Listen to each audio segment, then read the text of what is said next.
তো গাইস একটু আগে দেখলেন না পেয়ারা লেগেছিল এলো ওই যে লোকটা ছোট বাইরে দিয়া এই যে চুন্নি দেখেন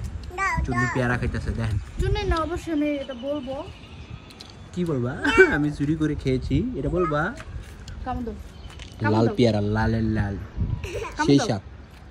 যারা যারা খাবেন চলে আসেন আমাদের এলাকা বেশি দূরে না উত্তরা 14 নম্বর সেক্টর লেক পার্কের পিছন সাইজের চুরি করে খাওয়ামু আর কিছু করি আর না করি সোর দেখছেন সোর দাও আমার একটু একবারে টাটকা গাছের পেয়ারা কোনো মেডিসিন নাই কিছু আমার নাই দাও হইছে ওই পেয়ারা রে অনেকদিন পরে খাইতেছি পাওয়া যায় না এই পেয়ারা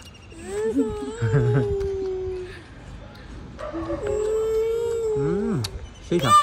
সে মজা সারা আল্লাহ বাঁচায় রাখুক চাইছি পরে দিতে আহা এটা আরো বড় হইব